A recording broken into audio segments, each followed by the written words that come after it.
नमस्कार साथियों, मैं Rohit Yadav bright career institute के इस ऑनलाइन परिवार में आप सभी का स्वागत करता हूं। दोस्तों, कैसे हैं आप सभी? उम्मीद करता हूँ आप सभी स्वस्थ होंगे, मस्त होंगे और इसी के साथ आप सबकी पढ़ाई जो है अच्छी चल रही होगी। दोस्तों, जहां तक मुझे लगता है आप लोगों ने हमारा पहला वीडियो देखा होगा जहां पर मैंने आपको पढ़ाया था ब्लड टॉपिक का पार्ट 1 और उसी के साथ अगले इस वीडियो में मैं लेकर आया हूं अगले कुछ प्रश्न। तो आइए शुरुआत करते हैं। इससे ठीक पहले यदि आप हमारी ब्राइट करियर की ऑफलाइन बैचेस को ज्वाइन करना चाहते हैं तो दिए गए नंबर पर कांटेक्ट कर सकते हैं, जहां पर हम आपको उच्च गुणवत्ता के साथ में bank, SSC, railway, Vyapam, MPPSC, MP police, patwari, Vyapam, SSC की सभी परीक्षाओं की तैयारी हम लोग करवाते हैं। ठीक है, तो आइए इसी के साथ हम लोग आगे बढ़ते हैं और हमारा जो पहला प्रश्न है ये आपकी स्क्रीन पर। पहला प्रश्न क्या है, पढ़िए ध्यान से जरा इसको, कि आरबीसी की कमी से होने वाला प्रमुख रोग कौन सा है? पहला ऑप्शन क्या होगा? एनीमिया। सेकंड ऑप्शन होगा हीमोफीलिया। थर्ड होगा पॉलीसाइथेमिया और फोर्थ होगा ल्यूकेमिया। ठीक है, आंसर गेस करिए, इसका आंसर क्या हो सकता है? तो जहां तक मुझे लगता है आप लोग गेस कर पा रहे होंगे, इसका जो पहला राइट आंसर होगा दोस्तों वह होगा एनीमिया। इसका राइट आंसर क्या होगा दोस्तों? एनीमिया। एनीमिया क्या होता है? तो याद रखिएगा, एनीमिया को हिंदी में कहा जाता है रक्त अल्पता। क्या कहते हैं इसके हम लोग? रक्त अल्पता। सर ये एनीमिया मतलब क्या? तो एनीमिया क्या होता है? एक्चुअली आरबीसी की कमी से होता है। आरबीसी की कमी मतलब क्या होता है? ब्लड की कमी, और ब्लड की कमी को ही हम क्या कहेंगे?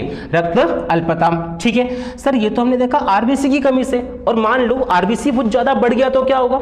इसके पहले आप समझो कि हमारे बॉडी में आरबीसी की संख्या कितनी होती है, मात्रा कितनी होती है। तो मैं आपको बताता हूं कि दोस्तों हमारा जो शरीर होता है, हमारे शरीर में आरबीसी की यदि एवरेज मात्रा आपसे पूछे तो ये होती है लगभग 4.5 से 5.5 मिलियन के आसपास।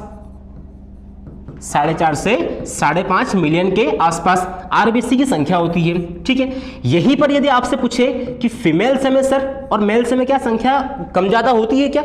तो हाँ, ज्यादा नहीं, 19-20 का अंतर रहता है। जैसे कि हम फीमेल्स की बात कर लें, फीमेल्स में इनकी संख्या होती है सर 4.5 से 5 मिलियन के आसपास, और वहीं पर मेल्स में इनकी संख्या होती है दोस्तों वो होती है 5 से लेकर 5.5 मिलियन के आसपास। ठीक है, तो अब यदि यहीं पर आरबीसी की संख्या हम एवरेज लेकर चलते हैं, आरबीसी की संख्या 4.5 मिलियन से एकदम मान लो बहुत ज्यादा कम हो जाती है, तो उसी कंडीशन को कहा जाता है क्या? उसे बोलते हैं एनीमिया। और मान लो इससे बहुत ज्यादा बढ़ जाती है तो फिर क्या होगा सर? तो उससे होता है पॉलीसाइथेमिया। जैसे कि आरबीसी की वृद्धि से, आरबीसी की अधिकता से क्या होगा सर? तो आरबीसी की अधिकता से होता है, आरबीसी की अधिकता से होगा पॉलीसाइथेमिया। क्या होता है? पॉलीसाइथेमिया। सर ये पॉलीसाइथेमिया क्या होता है जब बताना जरा। तो याद रखिएगा दोस्तों, पॉलीसाइथेमिया का मतलब क्या होता है? पूरी बॉडी पर ब्लैक ब्लैक स्पॉट जम जाते हैं, चकत्ते जम जाते हैं, जिसे कहा जाता है पॉलीसाइथेमिया। तो देखो पहला क्वेश्चन क्या था हमारा कि आरबीसी की कमी से कौन सा रोग होता है? हमने कहा एनीमिया। हिंदी में क्या कहेंगे? रक्त अल्पता। आरबीसी की संख्या कितनी होती है सर? तो 4.5 मिलियन से लेकर 5.5 मिलियन के आसपास होगी। देन उसके बाद फीमेल्स में 4.5 से 5 मिलियन, और मेल्स में कितनी होगी? 5 से लेकर 5.5 मिलियन के आसपास इनकी संख्या होती है। और यहीं पर देखें कि आरबीसी की अधिकता से क्या होता है सर? तो आरबीसी की अधिकता से होता है पॉलीसाइथेमिया। अब बाकी की जो ऑप्शन है इसके ऊपर थोड़ा चर्चा करते हैं हम लोग कि सर ये भी क्या होते हैं। तो देखिए दिख रहा है इतना? ठीक है, आइए अगला ऑप्शन क्या है? हीमोफीलिया। ठीक है सर, ये हीमोफीलिया क्या होता है? याद रखिएगा प्यारे दोस्तों, ये जो हीमोफीलिया होता है ना, इसी हीमोफीलिया को कहा जाता है शाही रोग। क्या बोलते हैं इसे हम लोग? इसे कहते हैं शाही रोग। इस रोग से पीड़ित व्यक्ति को क्या होता है? ब्लड नहीं जमता है, अर्थात सर ब्लड क्लोटिंग नहीं होती है, खून का थक्का नहीं जम पाता है। ठीक है, और शाही रोग क्यों कहते हैं? क्योंकि जो ब्रिटेन की महारानी थी विक्टोरिया, जो 1876 में भारत आई थी, 1876 में भारत आई थी, इन्हीं में सबसे पहले ये रोग देखा गया था, इसीलिए इसे शाही रोग या रॉयल डिसीज के नाम से जाना जाता है। होता क्या है? खून का थक्का नहीं जमता है। क्या नहीं जमता? ब्लड क्लोट नहीं बन पाता, खून का थक्का नहीं बन पाएगा। भारत कब आई थी ये? भारत आई थी 1876 में। क्या बोलते हैं इसको हम लोग? इससे बोलते हैं शाही रोग। अगला ऑप्शन क्या है? पॉलीसाइथेमिया। अभी जस्ट आपको बताया मैंने कि पॉलीसाइथेमिया क्या होता है। और अगला होता है ल्यूकेमिया। ल्यूकेमिया क्या होता है सर? तो याद रखिएगा, हमारी बॉडी में जो WBC पाया जाता है, क्या पाया जाता है? WBC। और इस WBC की जो संख्या होती है ना हमारे शरीर में, वो लगभग होती है 4000 से लेकर 11000 के आसपास। कितनी होती है? 4000 से लेकर 11000 के आसपास WBC की संख्या होती है।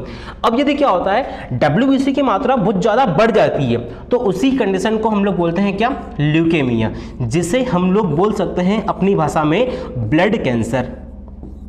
इसे हम क्या बोलेंगे दोस्तों? इसे कहेंगे हम लोग ब्लड कैंसर। तो ब्लड कैंसर को हम क्या बोल सकते हैं? ल्यूकेमिया। ये किससे होता है? WBC की अधिकता से होता है। सर जैसे हमने देखा कि WBC की अधिकता से क्या हो रहा था, तो WBC की अधिकता से हो रहा था ल्यूकेमिया। क्या WBC की कमी से कोई होता है क्या? तो याद रखिएगा, WBC की कमी से, मैं यहाँ पर लिख देता हूँ, WBC यदि क्या होता है? डाउन होता है, कम होता है, तो हम क्या होता है? बार बार बीमार पड़ते हैं। क्या होता है दोस्तों? बार बार बीमार पड़ते हैं। ठीक है, जिसे कहा जाता है ल्यूकोपेनिया। ल्यूकोपेनिया, इसे हम क्या कहेंगे? ल्यूकोपेनिया कहते हैं। तो देखो, आपको इतने सारे फैक्ट कवर हो रहे होंगे मेरे ख्याल से। आरबीसी की कमी से क्या होगा? एनीमिया। आरबीसी की अधिकता से क्या होगा? तो आरबीसी की अधिकता से होगा पॉलीसाइथेमिया। WBC की कमी से क्या होगा? ल्यूकोपेनिया, अर्थात बार बार बीमार पड़ते हैं। ठीक है, और अगला होता है कि अधिकता से क्या होगा? ल्यूकेमिया। ठीक है, और अब हीमोफीलिया क्या होता है? इसे बोलते हैं शाही रोग। और इस रोग से पीड़ित व्यक्ति में क्या होता है? खून का थक्का नहीं बन पाता है। ठीक है, तो उम्मीद करता हूं आप सभी को ये फैक्ट कवर होंगे और याद हो रहे होंगे। इसी के साथ आगे बढ़ते हैं हम लोग हमारे दूसरे प्रश्न की ओर। और दूसरा प्रश्न क्या है कि रक्त प्लाज्मा है, अर्थात यहां पर इसका नेचर पूछा गया है कि सर प्लाज्मा का जो नेचर क्या होता है। ठीक है, पहला ऑप्शन है अम्लीय, क्षारीय, उदासीन या इनमें से कोई नहीं। गेस करिए इसका आंसर क्या होगा? तो इसका जो राइट आंसर होगा वह होगा क्षारीय। सर क्षारीय कैसे? तो आपको पता होगा जो हमारा ब्लड होता है, इस ब्लड के यदि हम क्या करें? पार्ट्स करें, तो एक पार्ट बनता है दोस्तों प्लाज्मा और एक बनता है प्यारे दोस्तों कार्पसल्स। क्या बनेगा? कार्पसल्स। याद रखिएगा, जो प्लाज्मा होती है ये हमारे शरीर में लगभग कितनी पाई जाती है? ब्लड में पाई जाती है 55% के आसपास। ठीक है, और जो कार्पसल्स होती है वो कितनी होती है? 45% के आसपास। ठीक है, अब ये जो ब्लड होता है ना, इस ब्लड का pH मान कितना होता है? तो याद रखिएगा, ब्लड का pH मान होता है 7.4। अब चूंकि ब्लड का pH मान कितना होगा? 7.4, तो ब्लड का नेचर कैसा होगा? क्षारीय होगा, अल्कलाइन होगा, बेसिक होगा। इसीलिए ब्लड में सबसे ज्यादा क्या पाई जाती है? प्लाज्मा। अब जो ब्लड का नेचर होगा वही क्या होगा? हमारी प्लाज्मा का नेचर होगा। तो इसका जो राइट आंसर क्या होगा दोस्तों? कि रक्त प्लाज्मा क्या होती है? क्षारीय होती है। यदि आपको pH स्केल का फुल फॉर्म नहीं पता है तो हमारे पहले वाले वीडियो को जाकर देखिए, जहां पर मैंने आपको बहुत ही अच्छे तरीके से समझाया है कि pH स्केल क्या होता है, अम्लीय कब होगा, क्षारीय कब होगा। ठीक है, इसकी इस स्केल की खोज किसने करी थी, ये सभी फैक्ट मैंने पिछले वीडियो में कवर करके रखे हैं। तो आइए आगे जानते हैं कि सर प्लाज्मा का मेन फंक्शन क्या होता है। आपने बता दिया कितने परसेंट होती है, तो 55% होती है। ठीक है, और कार्पसल्स कितने होगी? 45% होगी। लेकिन सर ये काम क्या करती है, जरा ये बताइए जरा। तो याद रखिएगा दोस्तों, जो प्लाज्मा होती है ना, ये हमारे शरीर में घाव भरने का कार्य करती है। क्या करती है? घाव भरने का कार्य करती है। ठीक है, दूसरा काम ये करती है दोस्तों, हमारे शरीर के, ये हमारे बॉडी के तापमान को या टेम्परेचर को कंट्रोल करने का कार्य करती है। बॉडी के टेम्परेचर को, शरीर के तापमान को कंट्रोल करने का कार्य करती है। ठीक है, और अगला इसका जो मुख्य काम है वो ये है कि रक्त को तरलता प्रदान करती है।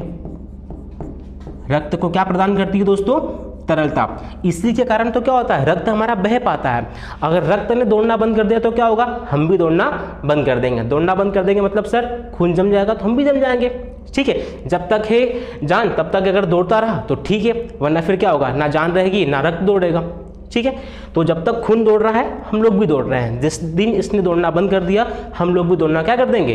बंद कर देंगे। ठीक है, तो देखिए रक्त प्लाज्मा का नेचर बता दिया आपने, क्षारीय होगा, बहुत बढ़िया।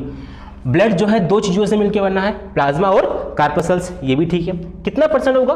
45%। प्लाज्मा कितना होगा? 55%। काम देख लिया हम लोगों ने, ठीक है। तो आइए बढ़ते हैं अब अगले प्रश्न की ओर। और अगला प्रश्न हमारा क्या है? रक्त कोष में प्रयुक्त होने वाला प्रतिस्कंदन अर्थात एंटीकोगुलेंट क्या होता है सर?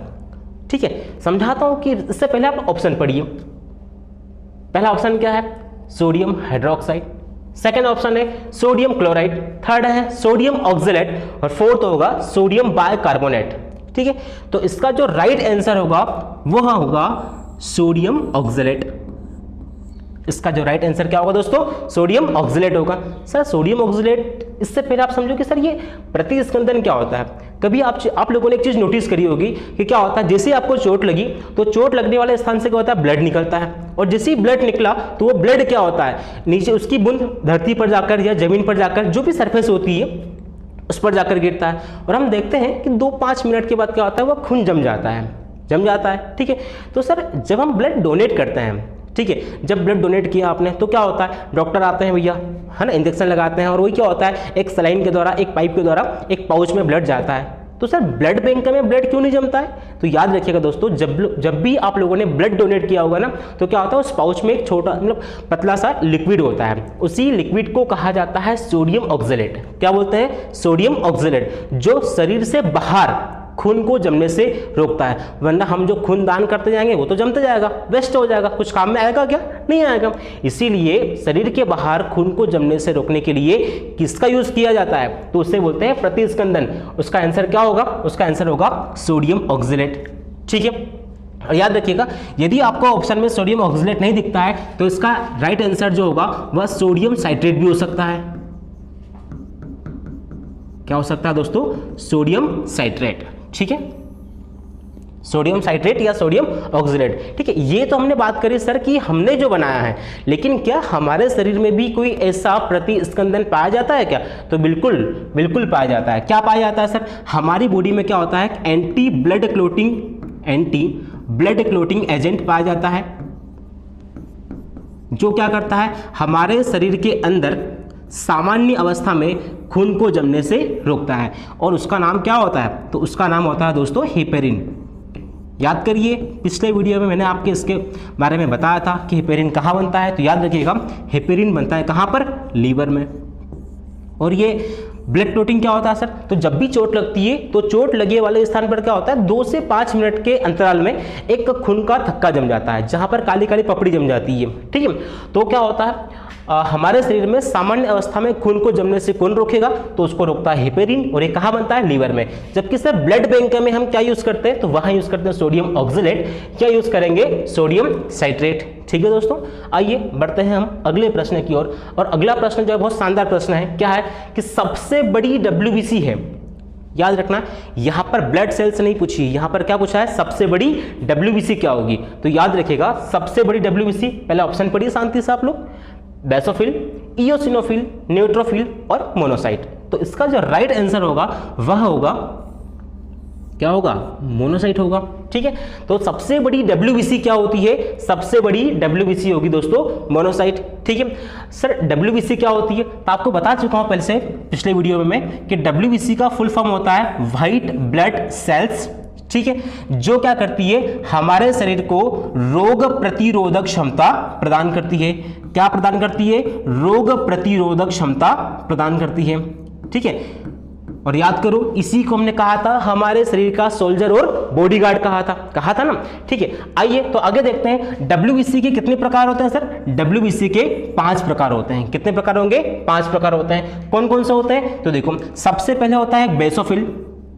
सबसे पहले क्या होगा दोस्तों? एक होता है बेसोफिल। इसके बाद में होता है इयोसिनोफिल। क्या होता है? इयोसिनोफिल। इसके बाद में होता है न्यूट्रोफिल। इसके बाद में क्या होता है? न्यूट्रोफिल। और इसके बाद में होता है मोनोसाइट, जो कि हमारे प्रश्न का उत्तर है। और इसके बाद में होता है दोस्तों लिम्फोसाइट। इसके बाद में क्या होता है? लिम्फोसाइट। ठीक है सर, ये क्या काम करते हैं? तो इनके लेवल अलग अलग है। जैसे कि बेसोफिल और इयोसिनोफिल, इसे हम बोल सकते हैं फर्स्ट लेवल। न्यूट्रोफिल कार्य करता है सेकंड लेवल के लिए, और मोनोसाइट और लिम्फोसाइट कार्य करते हैं थर्ड लेवल के लिए। सर क्या बताया आपने, जैसे हमारे शरीर में कोई भी नॉन लिविंग पार्टिकल्स या कोई भी निर्जीव कण प्रवेश करता है तो उससे हमारी सुरक्षा कौन करेंगे, तो उससे सुरक्षा करते हैं बेसोफिल और इओसिनोफिल, इसीलिए इसे क्या कहते हैं हम लोग, लेवल फर्स्ट। फिर कोई सजीव पार्टिकल्स या कोई लिविंग पार्टिकल्स बॉडी में प्रवेश करता है तो फिर सुरक्षा कौन करेगा सर, तो सुरक्षा करता है हमारी बॉडी में कौन, न्यूट्रोफिल। ठीक है, और अब बचा कौन है, अब बचा है भैया वायरस। कौन बचा है, वायरस। अब यदि हमारे बॉडी में वायरस प्रवेश करेगा तो हमारी बॉडी में सुरक्षा कौन करेगा, तो वो करते हैं मोनोसाइट और लिम्फोसाइट। ठीक है, आइए, अच्छा इस वायरस की खोज किसने करी है दोस्तों, बात निकली वायरस की, तो जरा बताइए, तो इस वायरस की खोज करी है सर किसने, इवानोव्स्की ने। किसने करी है, इवानोव्स्की। और याद रखिएगा इन्होंने जो वायरस खोजा था वो खोजा था किस पर, TMV पर। TMV क्या होता है सर, टोबैको मोज़ेक वायरस। उसका नाम क्या था, टोबैको मोज़ेक वायरस। टोबैको का मतलब होता है तंबाकू, मोज़ेक वायरस। ठीक है, तंबाकू के पौधे पर पाया गया वायरस था। खोज किसने करी थी, इवानोव्स्की ने। ठीक है, अब वापस आते हैं WBC की ओर। तो WBC के 5 प्रकार होते हैं, basophil, eosinophil, neutrophil, monocyte, then last होता है लिम्फोसाइट। अब याद रखिएगा, अब यदि आपसे पूछा जाए कि सबसे बड़ी WBC कौन सी है, तो आपने कहा कि भैया लार्जेस्ट WBC कौन सी होगी, मोनोसाइट होगी। अब यदि आपसे पूछे कि स्मॉलेस्ट WBC, तो उसका राइट आंसर क्या होगा, याद रखिएगा सबसे छोटी जो WBC होगी वह होगी स्मॉलेस्ट WBC, वह होगी लिम्फोसाइट। क्या होगी, लिम्फोसाइट। ठीक है, और अब सर आपसे पूछे कि इन पांचों में सबसे ज्यादा कौन सी पाई जाती है, तो याद रखिएगा मैक्सिमम सबसे ज्यादा पाई जाने वाली WBC कौन सी है, तो वह है न्यूट्रोफिल। और मिनिमम सबसे कम पाई जाने वाली WBC कौन सी है, मतलब संख्या की बात कर रहे हैं हम लोग, है ना। सबसे कम संख्या में कौन होगी, बेसोफिल। सबसे ज्यादा संख्या में क्या होगी, न्यूट्रोफिल। सबसे छोटी WBC लिम्फोसाइट, और सबसे बड़ी WBC क्या होगी, तो वह होगी मोनोसाइट। ठीक है, वायरस की खोज किसने करी, इवानोव्स्की ने। और कौन से वायरस की खोज की थी, तो टोबैको मोज़ेक वायरस की खोज करी थी। देखिए अगला प्रश्न क्या है, ABO रुधिर वर्ग किसने खोजा था। आप जानते हो कि हमारी बॉडी में अलग अलग ब्लड ग्रुप आ जाते हैं, तो उसी ABO ब्लड ग्रुप की हम बात कर रहे हैं। तो ये ब्लड ग्रुप की खोज किसने करी थी, बताइए जरा। विनर है, कार्ल लैंडस्टीनर है, विलियम हार्वे, और लास्ट ऑप्शन क्या है, नोटा। ठीक है, तो इसका जो राइट आंसर होगा वह होगा कार्ल लैंडस्टीनर। इन भाई साहब ने हमको इस ABO ग्रुप की या ब्लड ग्रुप की खोज करके दी थी। क्या नाम है इसका, ABO ब्लड ग्रुप। ये जो आप फोटो देख पा रहे हैं ये किसकी है, कार्ल लैंडस्टीनर की है। ठीक है सर, ये ABO ब्लड ग्रुप क्या होता है, याद रखिएगा नॉर्मली क्या होता है, 4 प्रकार के ब्लड ग्रुप पाए जाते हैं। एक होता है A, B, AB और लास्ट में होता है O। ये 4 ब्लड ग्रुप पाए जाते हैं। ठीक है, और इसी ब्लड ग्रुप की खोज करी थी किन्होंने, कार्ल लैंडस्टीनर ने, जिसे कहा जाता है ABO ब्लड ग्रुप। ठीक है, अब हम बात करते हैं कि सर अब ब्लड की बात निकली है, ब्लड ग्रुप की बात निकली है, तो सर आप ये बताइए कि सर्वदाता मतलब ऐसा कौन सा ब्लड ग्रुप है जो हम सबको दे सकते हैं, और एक होता है सर्वग्राही। सर ऐसा कौन सा ब्लड ग्रुप है जो हम सबसे ले सकते हैं, तो याद रखिएगा सर्वदाता जो ब्लड ग्रुप है वह है O, और जो सर्वग्राही ब्लड ग्रुप है वह होगा AB। ठीक है, सर्वदाता ब्लड ग्रुप कौन है सर, तो वो है सर्वदाता O होगा, और सर्वग्राही कौन होगा, AB होगा। ठीक है, तो आइए अब बढ़ते हैं अगले प्रश्न की ओर। और अगला प्रश्न क्या है, क्रिसमस कारक कौन सी अभिक्रिया से संबंधित है। ठीक है, तो ऑप्शन पढ़िए जरा, blood clotting, respiration, digestion and epiglottis. तो इसका जो राइट आंसर होगा वह होगा ब्लड क्लोटिंग। इसका राइट आंसर क्या होगा, इसका राइट आंसर होगा ब्लड क्लोटिंग। ठीक है, ब्लड क्लोटिंग एक्चुअली क्या होता है कि जब भी हमको चोट लगती है तो चोट वाले स्थान से क्या निकलता है, कैल्शियम निकलता है। ठीक है, अभी जस्ट कुछ प्रश्न पहले मैंने आपको बताया था कि हमारे शरीर में क्या होता है, एंटी ब्लड क्लोटिंग एजेंट पाया जाता है। उसका नाम क्या होता है, तो उसका नाम होता है दोस्तों हिपेरिन। उसका नाम क्या होता है, उसका नाम होता है हिपेरिन। और ये हिपेरिन क्या काम करता है सर, तो ये सामान्य अवस्था में ब्लड को जमने से रोकता है। ठीक है, तो जब चोट लगती है ना तो उसी समय क्या होता है, ये जो क्रिसमस फैक्टर होता है ये इस हिपेरिन को डीएक्टिवेट करता है। क्रिसमस फैक्टर का मतलब क्या है सर, तो याद रखिएगा थ्रोम्बोकाइनेस एक एंजाइम होता है, थ्रोम्बोकाइनेस एंजाइम होता है, और ये थ्रोम्बोकाइनेज एंजाइम क्या करता है, इस हेपेरिन को डीएक्टिवेट करेगा। क्या करेगा, इसको डीएक्टिव करेगा, ठीक है। और इसके साथ ही क्या होती है, हमारी ब्लड क्लोटिंग की प्रोसेस स्टार्ट होती है, ठीक है। इसीलिए इसे कहा जाता है क्रिसमस फैक्टर। तो क्रिसमस फैक्टर किसे कहा जाता है, तो वो कहते हैं हम लोग थ्रोम्बोकाइनेज एंजाइम को बोलते हैं, ठीक है। तो क्रिसमस कारक कौन सी अभिक्रिया से संबंधित है, तो ब्लड क्लोटिंग से। अब आपसे पूछे कि सर ये ब्लड क्लोटिंग में टाइम कितना लगता है, सामान्यतः कितना समय लग जाता है, तो याद रखिएगा 2 से 5 मिनट का समय लगता है ब्लड क्लोटिंग में। कितना समय लगेगा दोस्तों, 2 से 5 मिनट का समय लगेगा, ठीक है। अब रेस्पिरेशन, डाइजेशन एंड एपिग्लोटिस, ये तीनों ऑप्शन क्या हो जाएंगे, हमारे गलत हो जाएंगे, ठीक है। चलो अब बढ़ते हैं हमारे अगले प्रश्न की ओर। साधारण चोट लगने पर रक्त का थक्का जमने में लगभग कितना समय लगता है, तो अभी जस्ट मैंने आपको समझाया था कि 2 से 5 मिनट का समय लगता है। तो इसका जो राइट आंसर हो जाएगा वह क्या हो जाएगा, 2 से 5 मिनट का समय लगता है, ठीक है। और क्रिसमस कारक का संबंध भी किससे होगा, तो क्रिसमस कारक का संबंध भी किससे होगा दोस्तों, ब्लड क्लोटिंग से ही होता है, ठीक। आइए अब बढ़ते हैं हमारे अगले प्रश्न की ओर। और अगला प्रश्न क्या है कि प्लेटलेट्स की अधिकता से निम्न में से कौन सा रोग होता है, ठीक है। प्लेटलेट्स की अधिकता से निम्न में से कौन सा रोग होता है, ऑप्शन जरा ध्यान से पढ़िएगा आप लोग। पहला है एनीमिया, पॉलीसाइथेमिया, थ्रोम्बोसिस और लास्ट होगा ब्लड कैंसर, ठीक है। तो इसका जो राइट आंसर होगा वह होगा थ्रोम्बोसिस। राइट आंसर क्या होगा, थ्रोम्बोसिस। सर ये जो प्लेटलेट्स होता है ये क्या काम करता है, प्लेटलेट्स क्या काम करता है, तो याद रखना ये क्या करता है, ना तो खून को ज़्यादा गाढ़ा होने देता है और ना ही ज़्यादा पतला होने देता है, ठीक है। अब जैसे मान लो ब्लड क्या होता है, बहुत ज़्यादा गाढ़ा हो जाएगा तो फिर क्या होगा, ठीक से बह पाएगा क्या, ठीक से बह नहीं पाएगा, ठीक है। और ये कंडीशन कब बनेगी, जब प्लेटलेट्स की मात्रा क्या होगी, बहुत ज़्यादा बढ़ जाएगी। और जब बहुत ज़्यादा बढ़ जाती है ना, तो फिर क्या होता है, उसी कंडीशन को कहा जाता है थ्रोम्बोसिस। जब क्या होता है, ब्लड का सर्कुलेशन ठीक तरीके से नहीं हो पाता है, ठीक है। अब सर्कुलेशन ठीक तरीके से नहीं हो पाएगा तो उससे क्या आएगा, उससे आएगा हार्ट अटैक। मैं आपको समझाता हूं कि हमारा जो हार्ट है ये 2 तरीके से फेल हो सकता है। अभी तक हम फेल होते थे, अब हमारा हार्ट भी फेल होने लग गया, ठीक है। कैसे होता है फेल, तो देखिए एक हार्ट फेल में आ जाएगा थ्रोम्बोसिस, जिससे हम बोल सकते हैं हार्ट अटैक। क्या आ जाएगा, हार्ट अटैक। और एक प्यारे दोस्तों होता है कार्डियक अरेस्ट। क्या होता है, कार्डियक अरेस्ट। सर दोनों क्या एक ही होते हैं, दोनों अलग अलग होते हैं, तो याद रखिएगा मैंने अलग अलग लिखा है तो इसका मतलब ये अलग अलग होते होंगे। अभी अलग अलग कैसे होते हैं सर, समझना बात को, ठीक। अब देखिए, अब एक होता है हार्ट अटैक, एक होता है कार्डियक अरेस्ट। अब हार्ट अटैक एक्चुअली क्या होता है, यह होता है सर्कुलेशन प्रॉब्लम से। किससे होगा दोस्तों, सर्कुलेशन प्रॉब्लम से। और जो कार्डियक अरेस्ट होता है यह होता है बीटिंग प्रॉब्लम से। किससे होगा, ये बीटिंग प्रॉब्लम से, ठीक है। हार्ट बीट होती है, हृदय की बात कर रहा हूं मैं, तुम्हारी खुद की बात नहीं कर रहा हूं, ठीक है। हार्ट बीट सबकी अपनी अपनी होती है, ठीक है। तो एक्चुअली क्या होता है, यदि हार्ट अटैक की बात कर ले तो हार्ट अटैक किससे आएगा, सर्कुलेशन प्रॉब्लम से। कैसे, जस्ट इमेजिन करना, जैसे मान लो ये आपके घर की टंकी है और इस टंकी से पानी आपको ऊपर की टंकी में चढ़ाना है। यहाँ पर लगी हुई ये मोटर, जहाँ से पानी कहाँ जाता है, ऊपर की टंकी में जाता है। अब जस्ट इमेजिन करना कि क्या हो रहा है, यहाँ पर यदि आपने कुछ ब्लॉकेज कर दिया और पानी क्या हो रहा है, मोटर चल रही है और पानी कंटिन्यू आगे जाते जा रहा है, पानी कंटिन्यू आगे जा रहा है। तो एक समय क्या होगा, पानी क्योंकि आगे जा नहीं पाएगा, यहाँ पे हमने क्या कर दिया, ब्लॉक कर दिया। तो एक कंडीशन तो ये बनेगी, या तो क्या होगा, हमारा पाइप फट जाएगा, या फिर क्या होगा, इस मोटर जल जाएगी।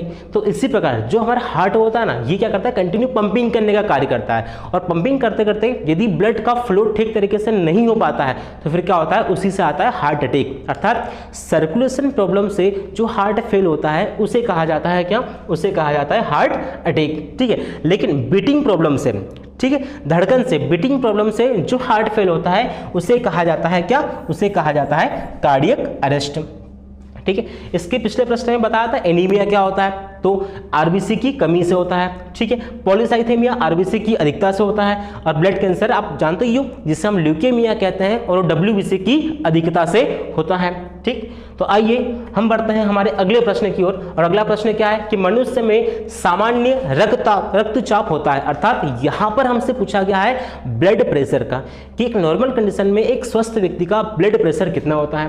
पहला ऑप्शन है 80 से 100 mmHg, सेकंड है 100 से 80, थर्ड है 120 से 80 और लास्ट है 80 से 120 mmHg। तो इसका जो राइट आंसर होगा वह होगा 120 से लेकर 80 mmHg। सर ये ब्लड प्रेशर क्या होता है, कैसे मापते हैं? तो याद रखिएगा इसके लिए एक यंत्र होता है जिसे कहा जाता है स्फिग्मोमैनोमीटर। इसे हम लोग क्या बोलेंगे? स्फिग्मोमैनोमीटर।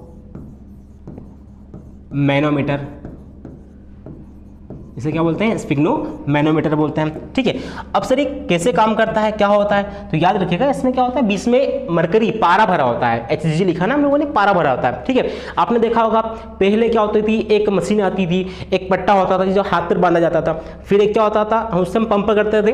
ठीक है, रबर का एक ग्लव्स होता था, उसको पंप करते थे, जिससे क्या होता था, यहाँ पर दबाव पड़ता था। दबाव पड़ने से क्या होता था, हम देखते कि पारा धीरे धीरे ऊपर जाता था और फिर नीचे आता था। तो उसी कंडीशन को कहते हैं हम लोग ब्लड प्रेशर मापना। कैसे? एक्चुअली क्या होता है, जब पारा ऊपर जाता है और नीचे आता है तो मापा जाता है सिस्टोल और डायस्टोल। क्या मापा जाता है? सिस्टोल और डायस्टोल।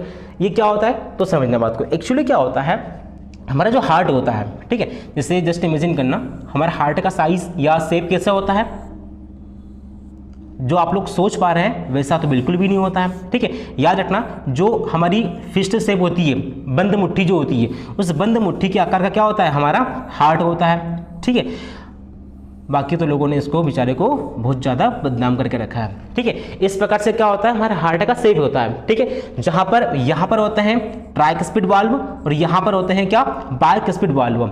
ठीक है, अब एक्चुअली क्या होता है कि हमारे शरीर में इस पार्ट को बोलते हैं, मतलब हार्ट को बोलते हैं आलिंद, ये होगा दायां आलिंद और ये होगा बायां आलिंद। ठीक है, और यहाँ पर होते हैं क्या, यहाँ पर लगे होते हैं वेना कावास। एक होता है इंटीरियर वेना कावा, एक होता है सुपीरियर वेना कावा। ठीक है, इंटीरियर वेना कावा क्या करती है, हार्ट के नीचे वाले पार्ट से जितना भी अशुद्ध ब्लड होता है, इम्प्योर ब्लड होता है, उन सबको इकट्ठा करने का काम करती है। ठीक है, और जो सुपीरियर वेना कावा होती है वो हार्ट के ऊपर वाले पार्ट से क्या करती है, इम्प्योर ब्लड को इकट्ठा करने का काम करती है। ठीक है, और वहां से पूरा के पूरा इम्प्योर ब्लड, मैं यहाँ पर शॉर्ट में लिख देता हूँ, IB इम्प्योर ब्लड कहाँ पर आता है, इस दाएं अलिंदे में आता है। इस वाले पार्ट को बोलते हैं निलय। क्या बोलते हैं, ये दायां निलय होगा, ये होगा बायां निलय, ये होगा दायां निलय और ये हो जाएगा बायां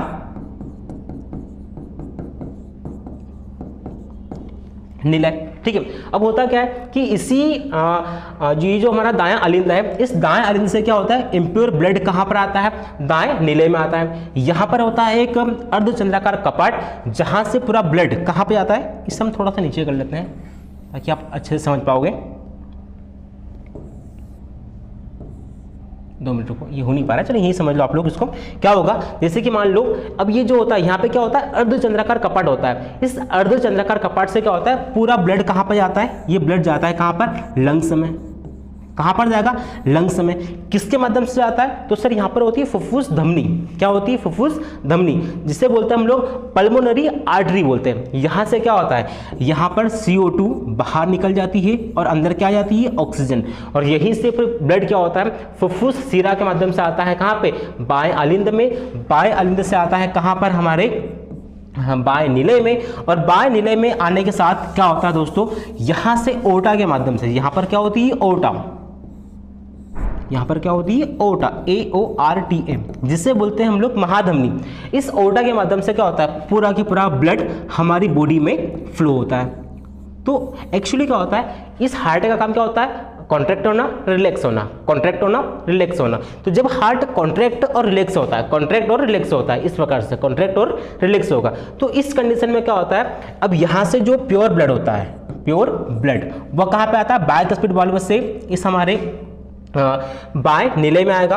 ठीक है, और यहाँ से प्योर ब्लड कहाँ पर जाता है, ओटा में जाता है। कहाँ पर जाएगा, ओटा में। अब क्या होता है, जब ब्लड हार्ट कॉन्ट्रैक्ट होगा, रिलैक्स होगा, कॉन्ट्रैक्ट होगा, रिलैक्स होगा, इसी कंडीशन में इस ओटा के ऊपर जो प्रेशर पड़ता है ना, उसी प्रेशर को कहा जाता है क्या, ब्लड प्रेशर। क्या कहते हैं इसे हम लोग ब्लड प्रेशर बोलते हैं, ठीक है।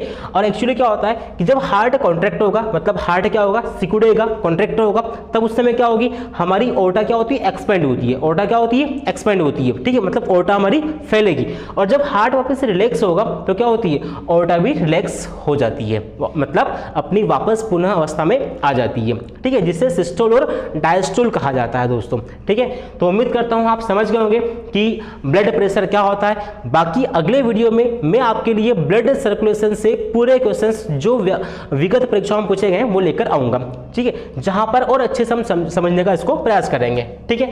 तो इसका जो राइट आंसर क्या होगा, वो थर्ड वाला होगा। और ये आप देख पा रहे होंगे स्फिग्मो मैनोमीटर, जिसकी सहायता से ब्लड प्रेशर को मापा जाता है, ठीक है दोस्तों। तो उम्मीद करता हूं आप सभी को ये सेशन समझ में आया होगा, मजा आया होगा, ठीक है।